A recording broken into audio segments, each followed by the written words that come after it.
رحمت الله علیه د هغې مبارکې خبره روانه وه، هغې نصیحتونه خپل بچي ته ذکر کېده. په مخکې آیاتونو کې هغه څه ذکر شو چې د هغې تعلق د ایمان سره و، چې لقمان حکیم خپل بچي ته د ایمان په باره کې نصیحتونه کړي، نو چې شرک مه کوه، د الله د یووالي عقیده ساته، او دارنګې د نیکي په باره کې خبره ورته کړې وه چې دا ذره برابر نیکي او بدي وي، دا الله رب العزت خامخا انسان ته د ده جزا او سزا ورکوي. اوس په دویمه مرتبه کې د عمل صالح نصیحتونه ورته کوي. دا عین موږ په صورت عصر کې مخکې ذکر کړي وو چې څلور شیان ذکر کېده: ایمان، عمل صالح، او تواصي بالحق چې هغې ته ویل کېږي امر بالمعروف او نهي عن المنکر هم، او تواصي بالصبر، بیا معنا د یو بل ته د صبر تلقین کول او وصیت کول، په هغې کلک پاتې کېدل. نه په عمل صالح کې ما دا لقمان حکیم رحمت الله علیه اوله خبره چې خپل بچي ته کوي، یا بنی اقیم الصلات، د لمانځه په باره کې یو موږ او تاسو ته چې د رسول الله صلی الله علیه وسلم کوم نصیحت کوم د لمانځه په باره کې هغه موږ ته طریقه او دارنګې د لمانځه په باره کې نبي علیه السلام کوم ارشادات پرېښي دي، یو هغه مونځ دی، یو د لقمان حکیم خپل بچي ته نصیحت کوي هغه مونځ. نو ظاهره خبره ده چې موږ او تاسو ته د عیسی علیه السلام او د موسی علیه السلام د دین هغه طریقې د مونځ موږ ته زده نه دی، د هغې په باره کې موږ صحیح معلومات نه لرو. نو د لقمان حکیم چې بچي ته د کوم مونځ تلقین کوي هغه باره کې خو موږ هسې معلومات نشته چې هغه به کوم طریقې سره مونځ و، خو البته مونځ وروسته به راشي انشاءالله یو مسلسل تعلق ته ویل کېږي د الله سره. نو موږ او تاسو چې کوم مونځ کوو دا اصل کې د رسول الله صلی الله علیه وسلم د ارشاداتو مطابق چې نبي علیه السلام فرمایي چې صلو کما رأیتموني اصلي، تاسو مونځ وکړئ لکه څنګه چې تاسو زه لیدلی یم چې زه مونځ کوم. نو نبي علیه السلام چا لیدلی او صحابه کرام هغوی بیا امت ته بیان کړی چې نبي علیه السلام رکوع داسې و، سجده یې داسې وه، او نبي علیه السلام چې مثلا موږ تاسو په لمانځه کې 5 وخته د فرض مونځ د دې سره سره نفلي مونځونه دي، دې ته مونځ ویل کېږي. او بل موږ تاسو د لغت په اعتبار سره چې کله د مونځ پیژندل غواړو، نو بنیادي د مونځ د صلات د لغت په اعتبار باندې علما فرمایي چې 2 مفهومه د مانځه دي. مونځ څه ته ویل کېږي؟ یو مفهوم د مانځه د لغت په اعتبار باندې هغه دا دی چې ویل کېږي ایقاد النار، اور بلول او د هغې نه بیا ګرمایش حاصلول، نو دې ته ویل کېږي د لغت په اعتبار سره صلات. لکه دا خبره په سورت النمل کې او ورپسې په سورت قصص کې په دې 2 سورتونو کې الله رب العزت ذکر کړی. د موسی علیه السلام چې کله د مصر وطن پرېښود او مدین ته لاړ، مدین کې دا بیا څومره چې الله لیکلي وو هلته د وخت تېر کړ د شعیب علیه السلام سره، بیرته چې هغه ځای نه راته، نو د شعیب علیه السلام یو لور د موسی علیه السلام ته په نکاح ورکړې وه. د موسی علیه السلام او د ده 4 بچي او بیبي وه. دوی چې لاړل په دې باندې شپه راغله په لاره کې، نو چې شپه پرې راغله په دې وخت کې موسی علیه السلام لرې یو ځای کې اور ولیده. موسی علیه السلام خپل بچو ته څه وایي چې تاسو دلته ودرېږئ، انی آنست نارا، ما اور لیدلی، لعلی آتیکم منها بخبر او جذوة من النار لعلکم تصطلون. نو زه به کېدی شي چې دې ځای نه تاسو ته یا خبر راوړم د لارې، چې موږ اوس په دې توره شپه کې لاره ورکه کړې ده، چې زه دوی نه پوښتنه وکړم دلته چې د اور سره به خامخا څوک وي، دې خلکو نه زه پوښتنه وکړم چې لاره د مصر ته په کومه باندې تللې ده. او بل دا دی چې اور به راوړم لعلکم تصطلون. تصطلون د صلات نه دی، دا تا په طوا باندې بدلېږي. علما اکرام صرف چې کوم علما دي هغوی په دې خبره پوهېږي. باب افتعال کې یو خاصه ده، تا په باب افتعال کې په طوا بدلېږي چې کله په فا کلمه کې صاد راشي. نو لعلکم تصطلون دې دپاره چې تاسو څه شي، تاسو ګرم شي. نو اصل د مانځه معنا کې د ګرمایش. او دویم معنا د مونځ دا دی چې په دې کې معنا ده د دعا. او دارنګې د مناجات د الله سره او دارنګې تبریک تمجید دا ټول معناګانې په د صلات لفظ کې پروت دی. نو د دې وجې نه موږ او تاسو په مانځه کې چې کوم صورت لولو صورت فاتحه دې صورت ته ویل کېږي صورت الدعا. هغه صورت چې په دې کې د دعا ذکر دی. نو ګوره یو قسم د صلات او د دعا په منځ کې یو تعلق دی. نو صورت الدعا وایي او دا دې صورت فاتحې په باره کې د علماو دا خبره اتفاقي خبره ده د ټولو علماو چې لا صلاة لمن لم يقرأ بفاتحة الكتاب. هغه څه چا مونځ سره نه کېږي چې هغه صورت فاتحه نه لولي. هغه جدا خبره ده چې کله موږ تاسو امام پسې ولاړ یو نو هلته بیا د علماو مختلف آرا دي. څوک وایي چې نه لکه زمونږ امام ابو حنیفه رحمة الله علیه مسلک دا دی چې بس قراءة الامام قراءة له، بس د امام قراءت د مقتدي لپاره کافي دی. دا به دلی ودرېږي دا به قراءت نه لولي صورت فاتحه. و نور علماو رایې پکې شته خو البته نور منځونو کې دا صورت فاتحه جزء لازم دی د مانځه نه، یو لازمي جز دی د مونږ نه. او دې صورت ته کوم صورت ویلی شوی صورت الدعا، معنا دا صورت فاتحه دا دعا ده. نو اوس موږ راځو حقیقت د صلات ته چې ګوره د صلات یو معنا شو دعا او بله معنا د صلات څه شو د ګرمایش حاصلول. نو اصل کې د دې دواړو لغتو په اعتبار سره چې موږ د مانځه ته فکر وکړو مونځ کې یو جوور تعلق د انسان او د رب په مابین کې وي. نو د دې وجې نه عزتمندو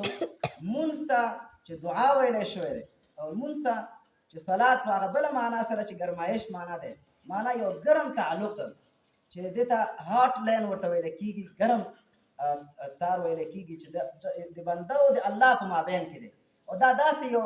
یو تعلق نه دی چې په سترګو ښکاري، بلکې دا یو پټ تعلق دی، دا یو غیبي تعلق دی د انسان او د خپل رب سره. نو د دې وجې نه هغه مونځ چې هغه کې دا شی نه وي د انسان د زړه تعلق د الله سره نه وي نو دا مونځ دې ته بیا موږ څه وایو رواجي مونځ. لکه دا په هر دین او په مذهب کې دا یو مذهبي مراسم لمانځل کېږي. خلک وایي دا د هندوانو یو مذهبي مراسم دی، دا د پلانکیانو مذهبي مراسم دی. دا یو مذهبي مراسم جوړیږي چې کله انسان د خپل رب سره تعلق نه وي. نو دا مونځ د لقمان حکیم اصل کې خپل بچي ته دا ښودل غواړي چې ګوره بچیا یوازې ایمان باندې کار نه کېږي چې ته په الله ایمان لري، بلکې ته به د الله سره مسلسل یو تعلق لري. دا تعلق چې ته برقرار ساتې د دې د برقرار ساتلو دپاره 5 وخته انسان باید د الله سره تعلق کم از کم دا ولري چې مانځه ته راځي دا د خپل رب سره تعلق نیسي، د خپل رب نه دعاګانې غواړي. نو دا هر مانځه کې دا خبره اهدنا الصراط المستقیم دا دعا ده تر اخره پورې ولد ضالین امین پورې دا دعا ده. په اخره کې موږ امین وایو کنه دا ځکه چې الله دا زما دعا ته قبول کړي. امین معنا هم دا ده. نو د دې وجې نه عزتمندو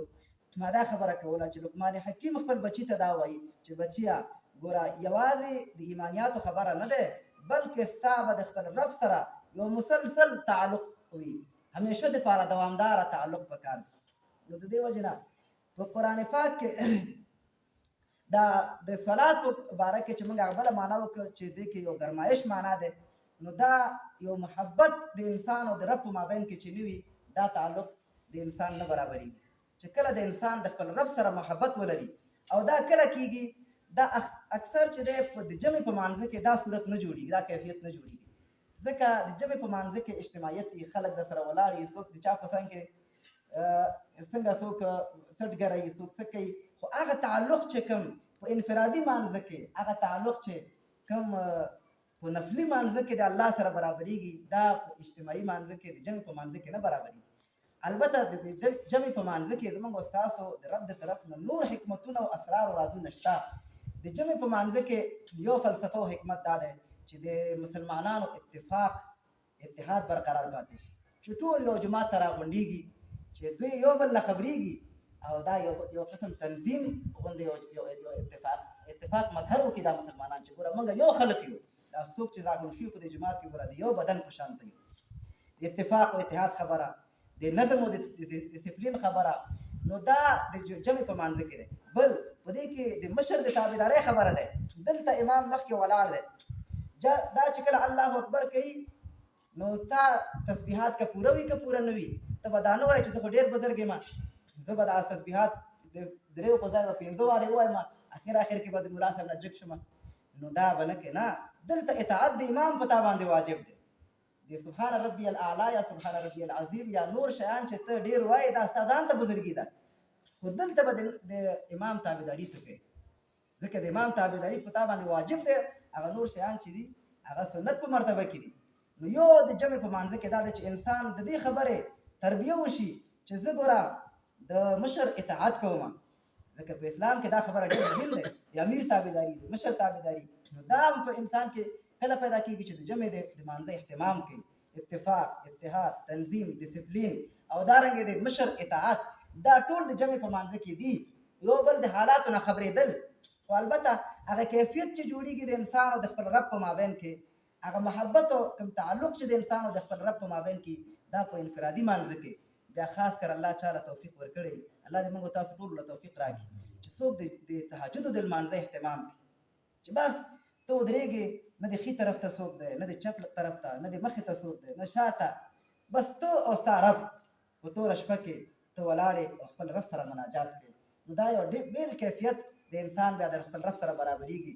چې دا کله دې وخت کې خو دې وجه نه د انسان دعا الله نه رد کوي چې دې وخت کې څوک دعاګانې غواړي او په دې وخت کې د انسان په زړه کې ریا دا شیان زړه کې نه راځي ځکه چاته به ته ځان وښایې توره شپه دی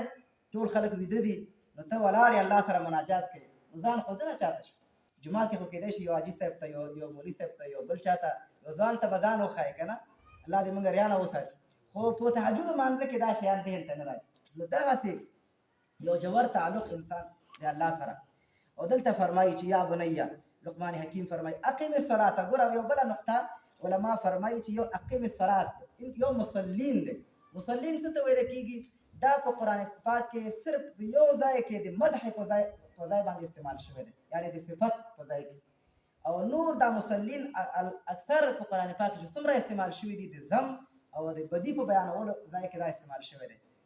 فویل للمصلین الله فرمایي هلاکت د لپاره د لمونځ کوونکو الذین هم عن صلاتهم ساهون هغه لمونځ کوونکي چې د خپل لمانځه نه ناخبره دي د ساهون معنا یو خو دا دی چې یو انسان د لمانځه د جمع لحاظ نه ساتي یو انسان د صحیح طریقې سره اودس نه کوي او دا په صحیح طریقې سره د لمونځ رکوع سجده دا صحیح لحاظ د دې نه کوي یو د ساهون دا معنا چې انسان په لمانځه کې ولاړ دی خو دا په دې پوه نه ده چې زه چاته ولاړ یم دا دویمه معنا یې دا ده چې زه په دې پوه نه ده چې زه چا سره خبرې کوم خپل تعلق د رب په مابین د رب په مابین کې نشته دا خالي په دې لمانځه کې هم د دوکاندارۍ حساب دا کوي چې زما دومره ګټه وشو دومره تاوان مې وشو یا کله به د لمانځه نه اوس خلاصېږم چې فلانکي کار مې د بازار کې بازار ته تګ پکار دی فلانکي ولا دا شیان مانه پاتې دي داسې لمونځ دې باره کې نبي الله رب العزت فرمایي چې هلاکت د دپاره د داسې لمونځ کوونکو فویل للمصلین الذین هم عن صلاتهم ساهون چې د خپل لمونځ نه ناخبره دی دا زه لمونځ کوم دا کوم رنګه لمونځ یو خو زمونږ لمونځونه زمونږ او ستاسو ګډوډ دي او بل دا دی چې بیا چې لمونځ وکړو بیا بهر خدای ناخسته چا غیبت وکړو هغه بیا بیخي هغه مات ګډ لمونځ چې مو کړي هغه هم خراب شي یا په جومات کې کینو نو د جومات کې د دنیا خبرې شروع دا بیا لا غټ مصیبت شو هغه لمونځ چې مو کړی و بس د هغه هم بیا برباد شي نو د دې وجې نه عزتمندو د ذرې شیانو باید موږ تاسو لحاظ وساتو د الله په کور کې د دنیا خبرې باید ونکړو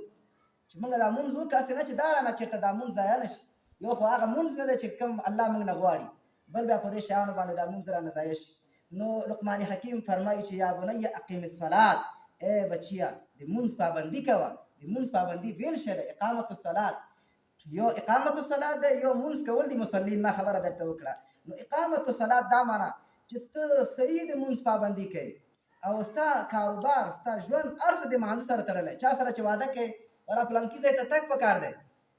حاجي صاحب یا فلانکي صاحب ولا څنګه وکړو د مازدیګر لمانځه نه بعد به لاړ شو نو یو خو لمانځه ته حاضر شي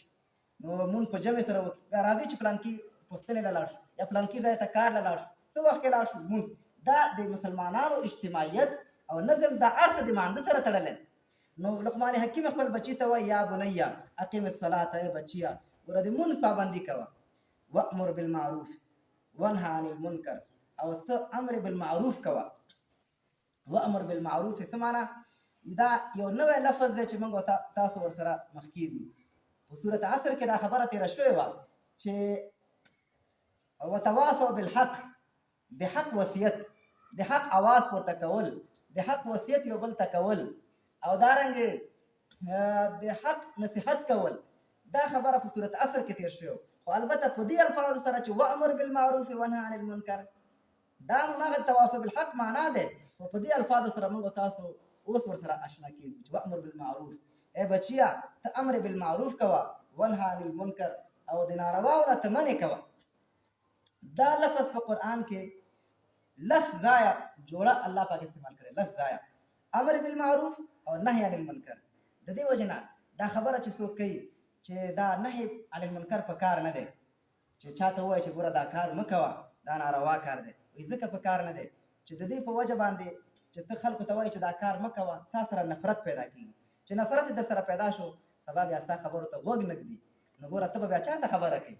نو خلکو در سره نفرت پیدا شو. نو دا د الله د حکمت او د قرآن پاک د حکمت او د فلسفې نه خلاف کار دی. ځکه که چېرته دا خبره مهمه نه وای، امر بالمعروف سره سره نهي عن المنکر مهم نه وای، نو دا لس ځایه په قرآن پاک کې الله رب العزت دا جوړه نه ذکر کول. لس ځایه الله پاک دا جوړه ذکر کړی چې امر بالمعروف به کوي او نهي عن المنکر به کوي. او بله خبره موږ د فطرت چې کړې وه، نو بالمعروف، معروف څه ته ویلی کېږي؟ پېژندلی شوي شي ته ویلی کېږي. موږ مخکې جمعه کې دا خبره کړې وه چې ګوره انسان چې کله فطرت سلیمه لري او عقل سلیمه لري، نو دا انسان چې د نیکي او بدي پېژني، نو دا د خپل فطرت سلیمه او عقل سلیمه سره دته نیکي او بدي دا ورته معلومیږي. نو د دې وجې نه نو معروف هغه شي ته وایي چې خلکو ته معلوم وي، هم انفرادي طریقې سره هر سړی پېژني چې ګوره دا نیکي دی او دا بدي ده، او هم اجتماعي طریقې سره. نو د دې وجې نه عزتمندو یو خبره علماو کړې دی چې کله یو اجتماع او یو ټولنه چې یو شي ته ښه ووایي دا کار ښه دی، دا خپله د یو جمع د خلکو دا هم دلیل دی د یو شي د ښه کېدو د بد کېدو. یو اجتماع د خلکو وایي چې دا کار خراب دی، دا کار خراب دی. یو اجتماع یو ټولنه د خلکو دا وایي چې دا کار ښه دی، خو په دې شرط اسلامي معاشره وي، نو دا کار ښه کار دی. دلیل دا دی چې ګوره معروف هغه شي ته ویل کېږي چې عرف او معاشره خلک پېژني چې دا شی صحیح شی دی. د دې وجې نه رسول الله صلی الله علیه وسلم یو حدیث دی، نبي علیه السلام فرمایي چې البر حسن الخلق، نیکي چې دی دا ښایسته اخلاقو ته ویل کېږي. والاثم ګناه څه ته وایي؟ ما حاک فی صدرک، هغه څه ته ویل کېږي چې ستا په زړه کې شک پیدا کړي. وکرهت،